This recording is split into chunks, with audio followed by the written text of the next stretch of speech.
सभी को जय जिनेन्द्र। जिनवाणी नमस्कृत्यं मातृबद्धित्वकारिणीं लोकस्य वर्णनं किंचित क्रियते यथागमम्। कल बोलिए। हाँ, कल 32 तक कर लिया था, तो आज 33 से करेंगे। सबसे पहला ही क्वेश्चन, तीर्थंकर प्रकृति वाला जीव नरक में कहाँ तक किस अवस्था में जा सकता है? नरकों में उनकी विशेष व्यवस्था क्या है? हमने आगे भी पढ़ा था कि तीर्थंकर प्रकृति के जीव क्या तो स्वर्ग से आते हैं या फिर नरक से आते हैं, ऐसा पढ़ा था। हाँ, बराबर है। तो यहाँ लिखा है, जिस मनुष्य ने पहले नरकायु का बंध कर लिया और फिर सम्यक दर्शन प्राप्त कर तीर्थंकर प्रकृति का बंध किया है, ऐसे जीव तीर्थंकर प्रकृति की सत्ता वाले हुआ। यह जीव तीसरे नरक तक जा सकता है। मतलब छायिक सम्यक दृष्टि जीव पहले से आगे नहीं जाता, लेकिन जो छाय उपसमिक है वो तीसरे नरक तक जाता है। मरण के समय एक अंतर मुहूर्त पूर्व उसका सम्यक तो छूट जाता है।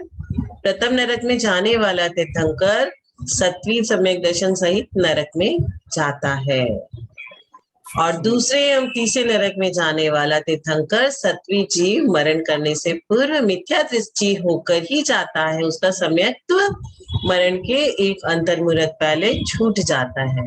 नरक में जाके अंतर मुहूर्त में सम्यक दृष्टि बनकर पुनः तीर्थंकर प्रकृति का बंध करने लगता है। मतलब पहली पर्याय के एक अंतर मुहूर्त पहले छूट गया, और फिर यहाँ पे जब नरक में जन्मा तो जन्म के एक अंतर मुहूर्त के बाद फिर से उसका सम्यक दृष्टि हो जाता है, और फिर पुनः वो तीर्थंकर प्रकृति का बंध करने लगता है, ऐसा कहा। अब आगे बोलते हैं, तीर्थंकर प्रकृति की सत्ता वाले नारकियों की आयु 6 माह शेष रहने पर देव उनके उपसर्ग दूर कर देते हैं। अर्थात 6 माह पूर्व उसके ऊपर कूट का आवरण हो जाता है, जिससे अन्य नारकी उसे दुख नहीं दे सकते। इसके लिए हम थोड़ा सा यहाँ एक्सप्लेन करते हैं कि जैसे हमें मालूम है कि तीर्थंकर भगवान जब माता के गर्भ में आते हैं तो गर्भ में आने के 6 महीने पहले ही रत्नों की वृष्टि होने लगती है। तो 6 महीने पहले तो वो जीव कहीं और है, जैसे राजा श्रेणी का जीव।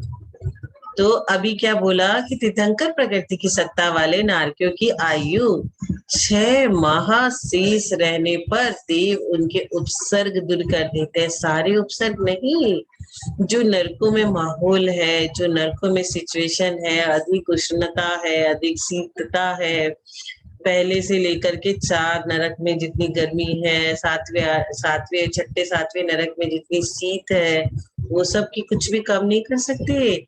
कम क्या कर सकते हैं?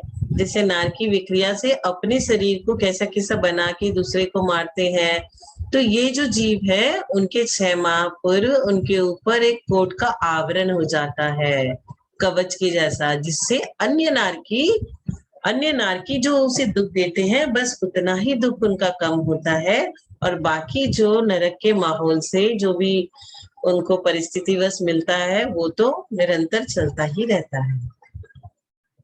नरकों में कौन कौन जीव उत्पन्न नहीं होते और कौन कौन जीव कौन से नरक तक उत्पन्न हो सकते हैं? एक इंद्रिय और विकल्त्रय नरकों में उत्पन्न नहीं होते। कौन कौन से जीव नरकों में उत्पन्न नहीं होते? एक इंद्रिय और विकल्त्रय नरकों में उत्पन्न नहीं होते। असंगी पंचेंद्रिय जीव प्रथम पृथ्वी पर्यंत, सरीसृप द्वितीय पृथ्वी, पक्षी तथा मत्स्य तृतीय पृथ्वी, सर्प चतुर्थ पृथ्वी, सिंह 5वीं पृथ्वी, स्त्री 6ष्टम पृथ्वी और मनुष्य 7म पृथ्वी पर्यंत उत्पन्न होते हैं।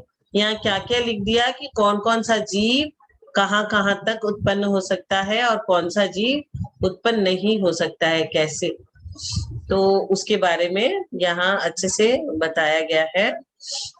हम सभी को पता है कि स्त्रियां छठे नरक से ज्यादा आगे नहीं जाती, और पुरुष वर्ग जिसमें ब्रज वृषभ नाराज सैनन रहता है वो 7वें नरक तक पुरुष वर्ग, जिनका ज्यादा सहनन, और वो और ज्यादा आगे तक 7वें नरक तक जाते हैं। और यहाँ पे और भी सारे जीवों के बारे में कहा, किसके किसके बारे में कहा। एक इंद्रिय और विकल्पत्रय नरकों में उत्पन्न नहीं होते। अब असंगी पंचेंद्रिय जीव, असंगी पंचेंद्रिय जीव में कौन कौन आएगा?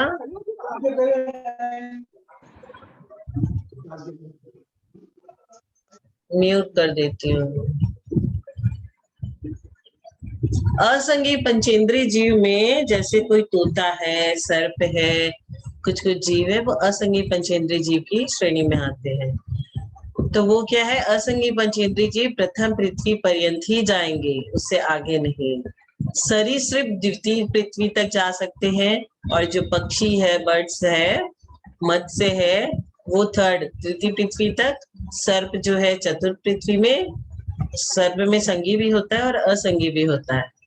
सिंह 5वीं पृथ्वी तक, स्त्री 6ठी पृथ्वी तक, और मनुष्य 7म पृथ्वी पर्यंत उत्पन्न होते हैं।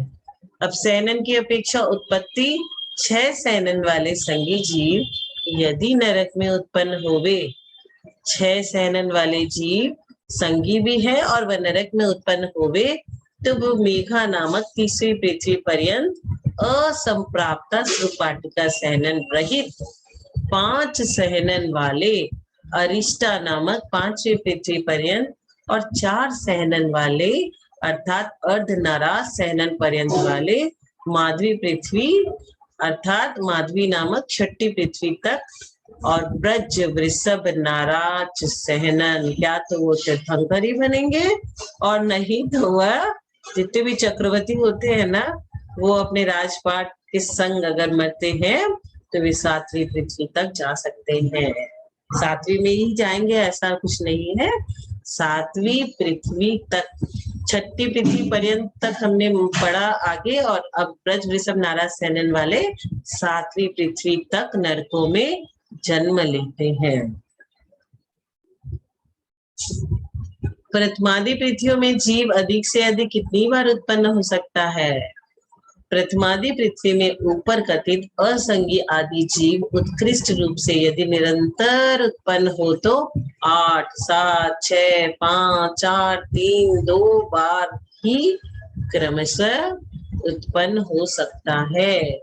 नरक से निकलकर सीधे नरक में नहीं जा सकता।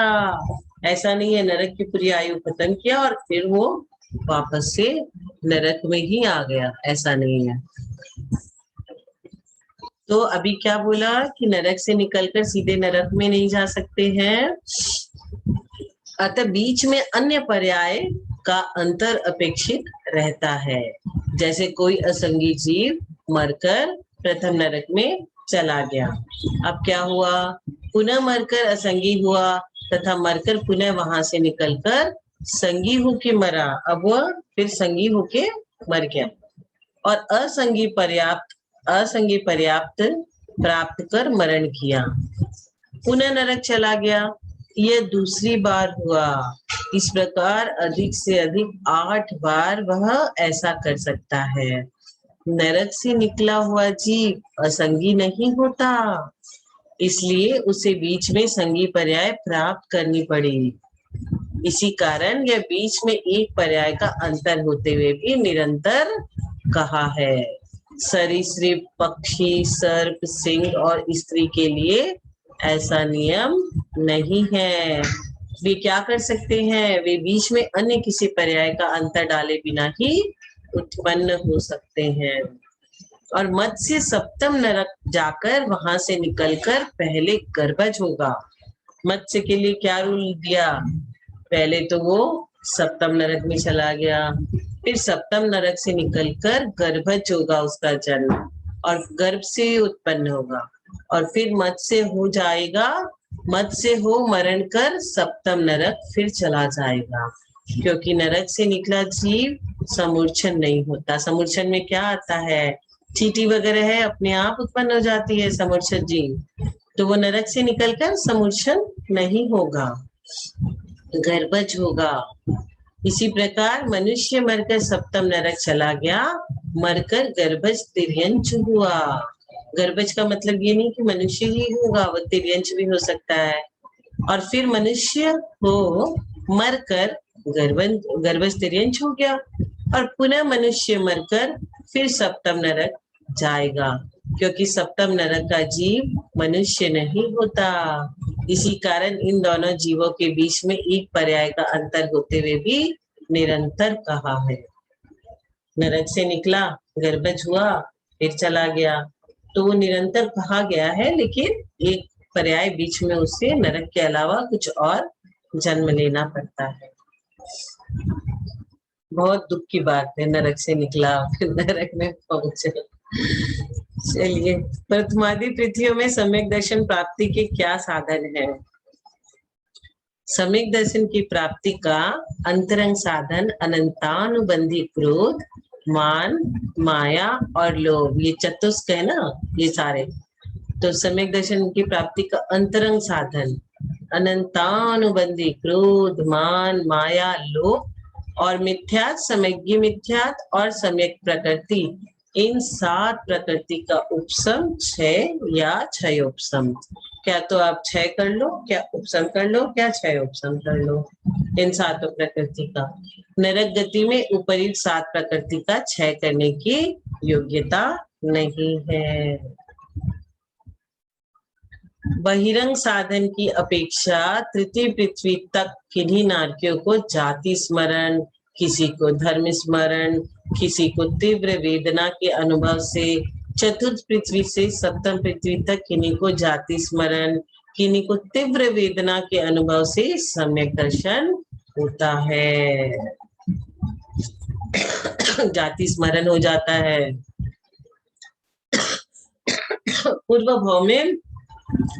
पूर्व भाव के परिचित देव क्या करते हैं?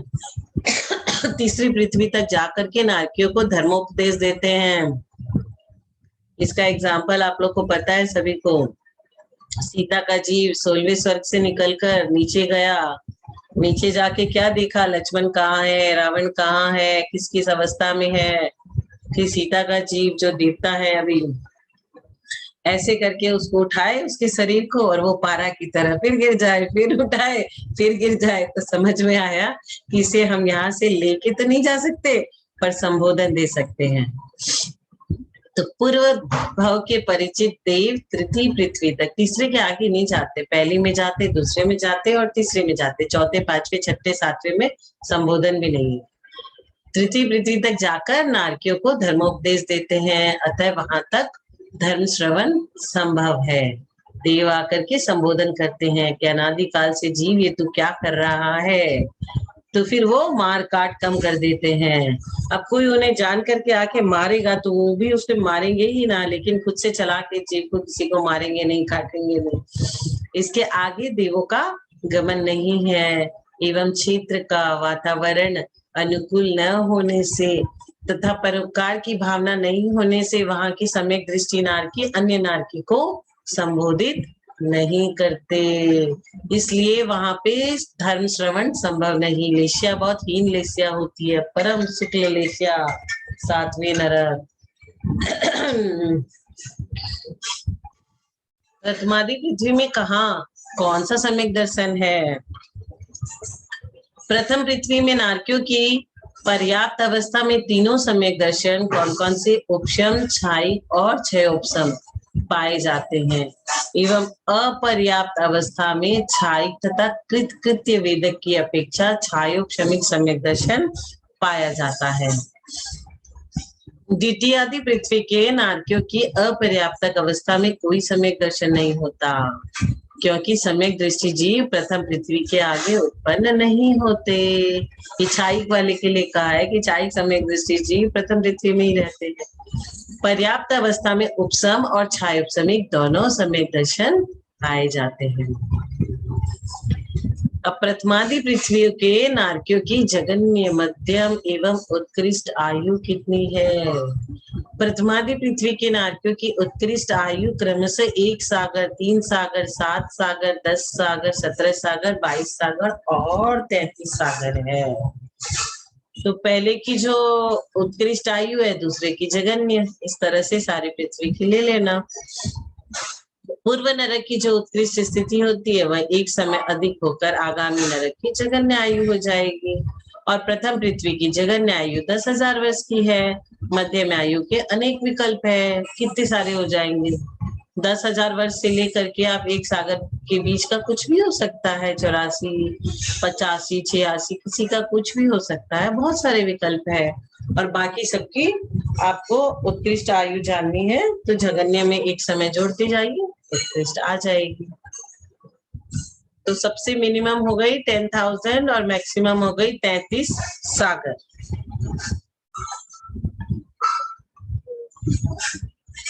अब प्रथम पटल में नारकियों की आयु वृद्धि का क्या क्रम है?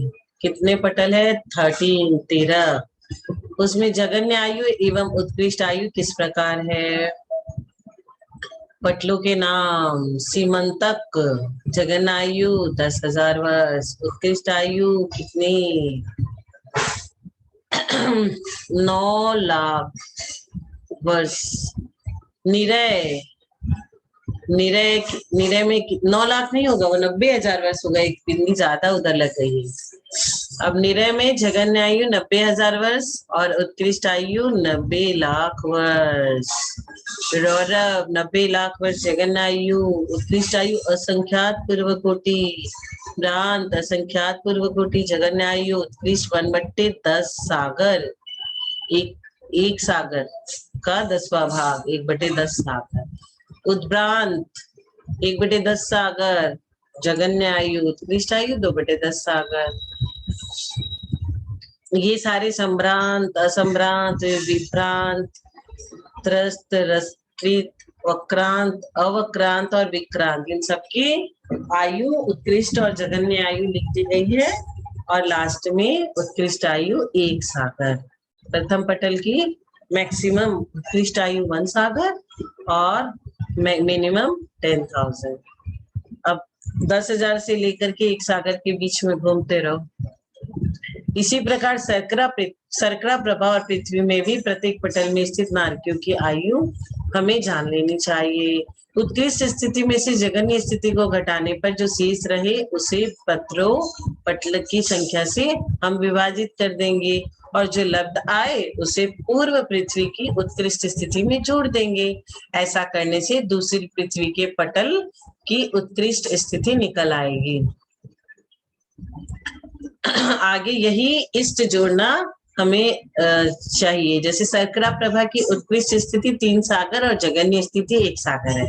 मैक्सिमम आयु 3 सागर और मिनिमम आयु 1 सागर। अब उत्कृष्ट स्थिति में से जघन्य स्थिति को घटा दिया तो 3 - 1 = 2 आ गया। इसमें आप प्रतर संख्या 11 का भाग देने से 2/11 इष्ट हो गया। अब इसे प्रत्येक पटल की आयु में मिलाने पर अवान्तर पटलों में स्थित नारकियों की उत्कृष्ट आयु निकल जाएगी। सारे मैथ का कैलकुलेशन है सबकी आयु का। नरकों में नारकियों के गुणस्थान की क्या व्यवस्था है? कौन सा गुणस्थान हो सकता है उनका? पहला, दूसरा? सुनो दीदी, हाँ? 1 मिनट, ये प्रश्न गलत है। यहाँ प्रश्न होता है नरकों में उत्पन्न होने के कारण क्या है। जो नीचे जवाब है वो नरकों में उत्पन्न होने के कारण बताया, गुणस्थान नहीं बताए। तो प्रश्न को सुधार लो। नहीं, ये ठीक है, मैं बताती हूँ आपको। नरकों में नारकियों के गुणस्थान की क्या व्यवस्था बता देती हूँ। क्या है? प्रथम पृथ्वी स्थित नारकियों के अपर्याप्त अवस्था में प्रथम तथा चतुर्थ गुणस्थान हो सकता है। कौन कौन सा गुणस्थान हो सकता है नारकियों का? अब हम लोग को अपना गुणस्थान का तो कुछ पता आता है नहीं कि हमारा पहला है, दूसरा है, तीसरा है, चौथा है, उसके आगे तो हम बढ़ नहीं सकते अभी ग्रस्त। अब नारकियों का देख लेते हैं।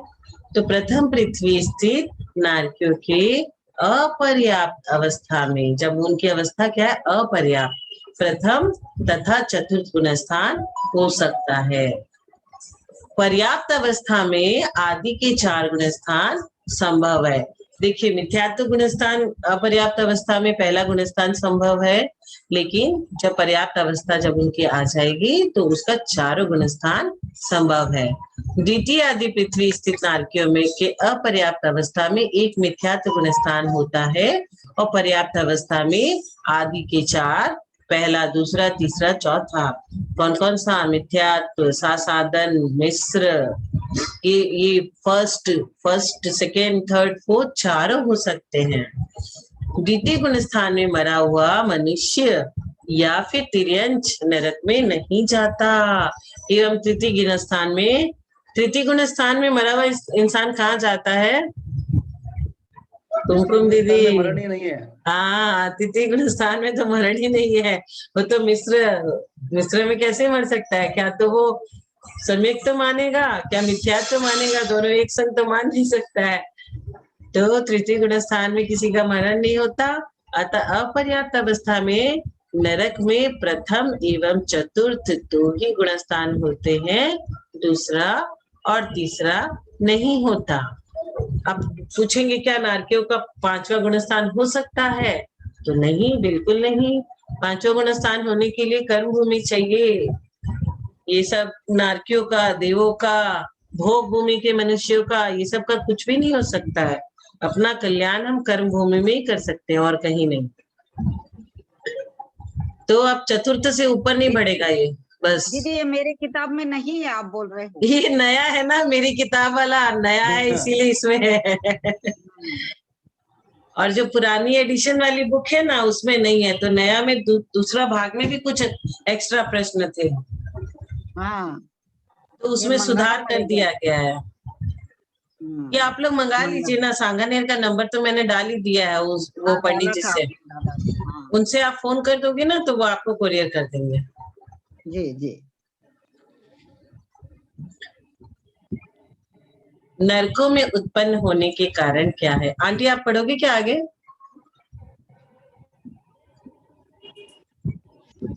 पढ़ू क्या दीदी? कोई पढ़ रहा है? और आप पढ़ लो थोड़ा सा गंगालन का, फिर पढ़ लेंगे थोड़ा।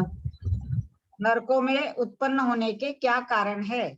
बहुत आरंभ और बहुत परिग्रह में आसक्ति, मिथ्यात्व की प्रबलता, रौद्र ध्यान, मद्य मांस मधु का सेवन, देव शास्त्र गुरु का अवर्णवाद, मुनि हत्या, पर धन का हरण, पर स्त्री में आसक्ति इत्यादि कारण यहाँ बताए हैं। मद्य पीते हुए, मांस की अभिलाषा करते हुए, जीवों का घात करते हुए और मृगया में अनुरक्त होते हुए जो मनुष्य क्षण मात्र के सुख के लिए पाप उत्पन्न करने वाले महान कष्टकारक और अत्यंत भयानक ऐसे नरक में पड़ते हैं। भीत का छेद कर अर्थात सेंध लगाकर, प्रियजन को मारकर और पट्टादि को ग्रहण करके धन का हरण करने वाले तथा अन्य भी ऐसे ही सैकड़ों अन्यायों से मूर्ख लोग भयानक नरक में दुख भोगते हैं। लज्जा से रहित, काम से उन्मत्त, जवानी में मस्त, पर स्त्री में आसक्त और रात दिन मैथुन का सेवन करने वाले प्राणी नरकों में जाकर घोर दुख प्राप्त करते हैं। पुत्र, स्त्री, स्वजन और मित्र के जीवनार्थ जो लोग दूसरों को ठगते हुए अपनी तृष्णा बढ़ाते हैं तथा पर के धन का हरण करते हैं, वे तीव्र दुख को उत्पन्न करने वाले नरक में जाते हैं। यहाँ अपना प्रथम अधिकार पूर्ण हुआ। अभी द्वितीय अधिकार पढ़िए जेटी भाई साहब। द्वितीय अधिकार प्रश्न नंबर 42, देव किसे कहते हैं? अभ्यंतर कारण देवगति नाम कर्म का उदय होने पर जो नाना प्रकार की बाह्य विभूति से द्वीप समुद्र आदि अनेक स्थानों में इच्छानुसार क्रीड़ा करते हैं, वे देव कहलाते हैं। तो यहाँ देव जो है, एक तो देवगति नाम कर्म के कारण से, उनके उदय के कारण से वो देव बन रहे हैं, और उनकी विशेषता ये है कि वो द्वीप समुद्र आदि अनेक स्थानों में इच्छानुसार क्रीड़ा करते हैं। तो ये स्वर्ग में भी रहते हैं और नीचे भी रहते हैं। देवों के कितने भेद है? भवनवासी, व्यंतर, ज्योतिष्क और वैमानिक, कल्पवासी, इस प्रकार देवों के 4 भेद है। वैमानिक या कल्पवासी जो ऊपर रहते हैं, ज्योतिष देव जो मध्यलोक में रहते हैं, व्यंतर जो देव जो इत्र तत्र रहते हैं, और भवनवासी जो अधोलोक में रहते हैं। इस प्रकार के 4 प्रकार के देव होते हैं। भुवनित्रिक देव के कितने भेद है? भुवनवासी देवों के 10 भेद है।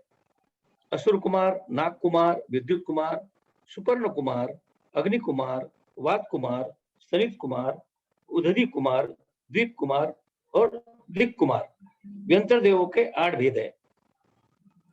किन्नर, किम पुरुष, महोरग, गंधर्व, यक्ष, राक्षस, भूत और पिशाच। ज्योतिष देव के 5 भेद है। सूर्य, चंद्र, ग्रह, नक्षत्र और तारा।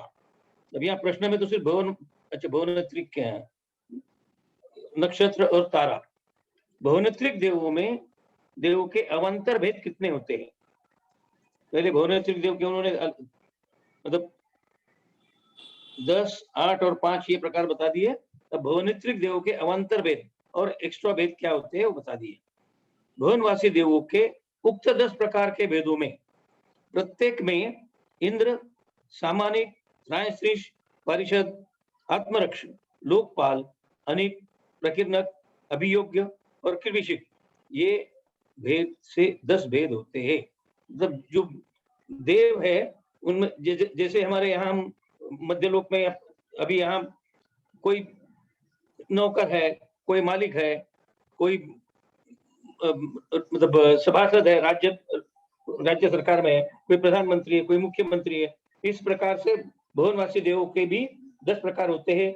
इंद्र, सामानिक, त्रायश्रीष, परिषद, इनके सबके अपने अपने काम, सब अपने अपने डिपार्टमेंट सबके अलग अलग होते हैं। ऐसे प्रकार के 10 भेद भुवनेत्रिक में होते हैं। व्यंतर और ज्योतिष देव के क्रमशः 8 प्रकार के और 5 प्रकार के भेदों में प्रत्येक त्रायश्रीष एवं लोकपाल को छोड़कर शेष 8 प्रकार के भेद होते हैं। अब यहाँ क्या कहा है कि त्रायश्रीष और लोकपाल ये 2 भेद जो है ये व्यंतर देवों में और ज्योतिष देवों में नहीं होते। इसका कारण क्या है कि व्यंतर देवों में तो कोई वो सब अलग अलग रहते, कोई एक जगह नहीं रहते, उनका कोई जिसके कहेंगे हम सोसाइटी ऐसा नहीं है, समाज ऐसा नहीं है। तो वह समाज नहीं है, उनका ग्रुप नहीं है, तो फिर उनमें राजा और रानी, राजा प्रधान ऐसे प्रकार के कोई उनके क्लासिफिकेशन नहीं होगा। उसी प्रकार ज्योतिष देव में भी कोई क्लासिफिकेशन नहीं है, सब अपने अपने अलग अलग रहते हैं। प्रश्न, देवों के अपाय का अभाव है, अतः उनमें आत्मरक्ष आदि की कल्पना क्यों है? अब यहाँ आत्मरक्ष जो दिया है तो वो आत्मरक्ष क्यों होना चाहिए? क्योंकि देवों में को तो कोई दुख देने वाला नहीं होता है, फिर भी आत्मरक्षा की क्या जरूरत है, ऐसा यहाँ प्रश्न किया गया है।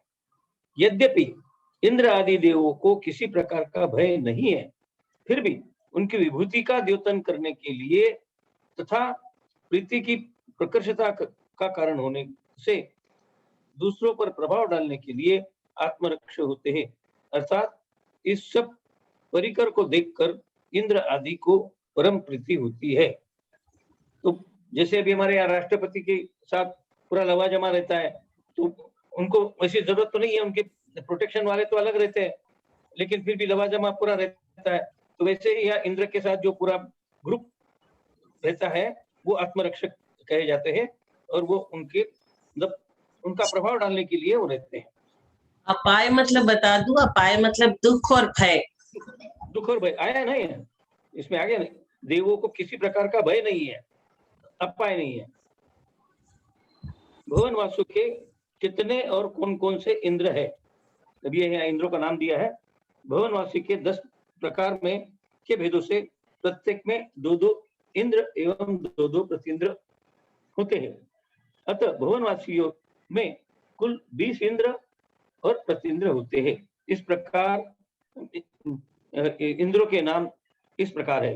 असुर कुमार नामक भुवनवासी देवों में चमर और वैरोचन, नाग कुमार देवों में भूतानंद और धर्णानंद, विद्युत कुमारों में घोष और महाघोष, सुपर्ण कुमारों में वेणुदेव और वेणुधारी, अग्नि कुमारों में अग्निशिखी और अग्निवाहन, वात कुमारों के वेलंब और प्रभंजन, स्नेहित कुमारों के हरिशेन और हरिकांत, उदधि कुमारों के जलप्रभ और जलकांत, दिक् कुमारों के पूर्ण और वशिष्ठ तथा दिक् कुमारों के अमित गति और अमित वाहन। इस प्रकार कुल 20 इंद्र होते हैं। असुर कुमार असुर कुमार आदि देवों के मुकुटों में क्या चिन्ह होते हैं? असुर कुमार आदि भुवनवासी देवों के मुकुटों में क्रम से चूड़ामणि, सर्प, गरुड़, हाथी, मगर, वर्धमान यानी स्वस्तिक, वज्र, सिंह, कलश और अश्व के चिन्ह होते हैं। जब वो चिन्हों से वो कौन से प्रकार के देव है ये पता चल जाता है। असुर कुमार आदि देवों के चैत्य वृक्षों का क्या नाम है? असुर कुमार आदि देवों के चैत्य वृक्षों के नाम क्रमशः पीपल, सप्तपर्ण, शालमली, जामुन, वेतस, कतम, प्रियंगु, शीरीष, पलाश और राजद्रुम चारुली का वृक्ष है। इस प्रकार इनके चैत्य वृक्षों का नाम दे दिया असुर कुमार देव के। और इसके लिए हम लोग कहते हैं कि भाई असुर कुमार देव जो है पीपल के झाड़ के नीचे हम कुछ गलत काम नहीं करना है, यूरिन वगैरह पास नहीं करना है।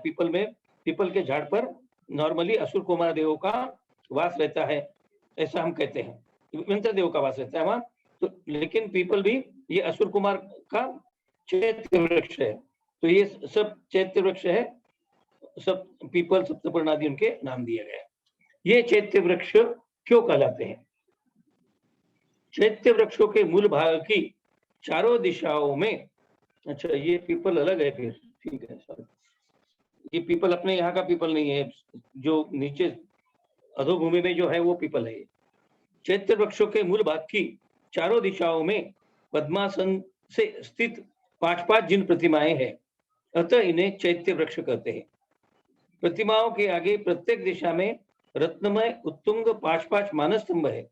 इन मानस्तंभों के ऊपर चारों दिशाओं में 7-7 प्रतिमाएं विराजमान है। मतलब जितने भी चैत्य वृक्ष होते हैं, चैत्य वृक्ष के चारों दिशाओं में पद्मासन में 5-5 मतलब 20 प्रतिमा हो गई और 20 प्रतिमाएं रहती है। और ये प्रतिमाओं के आगे फिर प्रत्येक दिशा में रत्नमय उत्तुंग 5-5 मानस्तंभ होते हैं। तो प्रत्येक दिशा में मतलब एक प्रतिमा के सामने 4-4 मानस्तंभ, और इन मानस्तंभों के ऊपर चारों दिशाओं में 7-7 प्रतिमाएं, तो एक मानस्तंभ के ऊपर 28 प्रतिमाएं, और हर एक किसमें 4-4, तो वो सब कैलकुलेशन किया तो कितनी प्रतिमाएं हैं हमें पता चल जाएगा। भुवनवासी देवों के निवास स्थानों के कितने भेद है एवं उनका क्या स्वरूप है? भुवनवासी देवों के निवास स्थान भवन, भवनपुर और आवास के भेद से 3 प्रकार के होते हैं। इनमें से रत्नप्रभा पृथ्वी में भवन, मध्यलोक में द्वीप समुद्रों में के ऊपर भवनपुर एवं रमणीय तालाब, पर्वत, वृक्षादि के ऊपर आवास रहते हैं।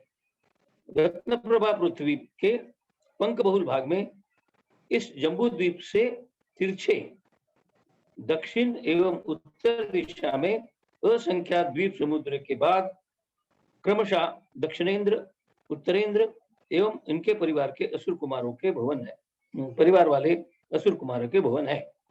रत्नप्रभा पृथ्वी के घर भाग में ऊपर और नीचे 1,000 योजन छोड़कर इस जम्बू द्वीप से तिरछे दक्षिण एवं उत्तर दिशा में असंख्यात द्वीप समुद्र के बाद क्रमशः दक्षिणेंद्र, उत्तरेंद्र एवं उनके परिवार वाले शेष 9 कुमारों के भवन है।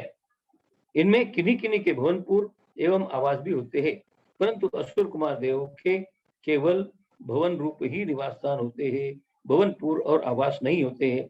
इसका मतलब ये हुआ कि इन्होंने कहा कि द्वीप समुद्र में भवनपुर है, वृक्षाधिक पर्वत में आवास है, तो ये असुर कुमार के उनके भवन और आवास नहीं है। मतलब असुर कुमार जो है वो वृक्षों पे या द्वीप समुद्र में नहीं रहते। भवनवासी इंद्रों के भवनों की संख्या कितनी है?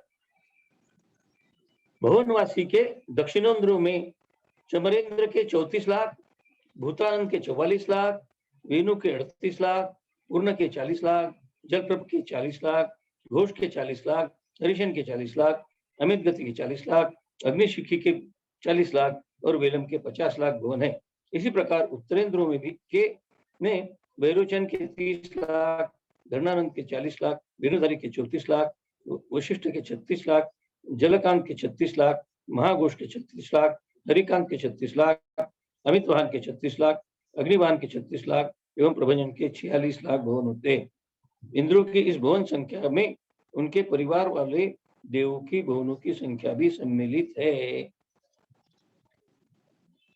और एक प्रश्न पढ़ना है।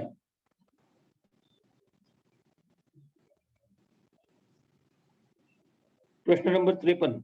समय तो और पढ़ना है क्या एक प्रश्न? समय हो गया आपका, जैसा मन। अभी तो 1 मिनट है, एक प्रश्न ले लीजिए। ठीक है।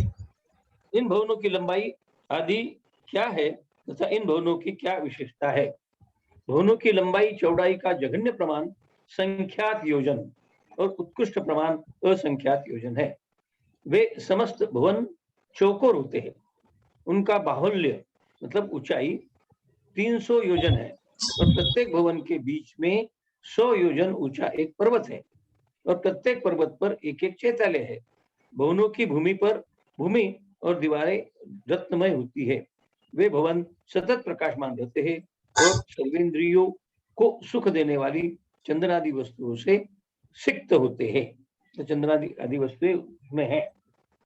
इस प्रकार भवन का वर्णन आया है जो हम सोच भी नहीं सकते क्या क्या साइज है उसकी। 300 योजन तो ऊंचाई बता रहे हैं। हर समय चमकता रहता है, वहां कभी अंधेरा नहीं होता। अंधेरा नहीं होता। वहाँ दिन जहाँ रात नहीं जितना है ना? रोशनी है वो चमकता रहेगा। वहाँ दिन रात नहीं है ना? हाँ, 2.5 दीप में ही होता है सूरज और चांद, ये सब जो मूवमेंट करते हैं उसके हिसाब से दिन रात। वहां नहीं होता, तो वो हर समय चमकते रहते। जिनवानी स्तुति करेंगे। करिए, याद भी करिए जिनवानी स्तुति। वो यदर्थ मात्रा पदवाक्यहीनं मया प्रमादाद्यति किंचनोक्तं तन्मे क्षमित्वा विदधातु देवी सरस्वती केवल बोधलब्धिं। बोधि समाधि परिणाम शुद्धि स्वात्मोपलब्धि शिव सौख्य सिद्धि। चिंतामणि चिंतितवास्तु दाने त्वां वन्दमानस्य ममास्तु देवी। जावानी के ज्ञान ते सूझे लोकालोक सोवाणी मस्तक नमो सदा देत हूँ धोख। हे जिनवाणी भारती तो ही जपो दिन रैन जो तेरी शरणा गहे सो पावे सुख चैन। द्वादशांग में जिनवाणी माता की जय। सिद्धांत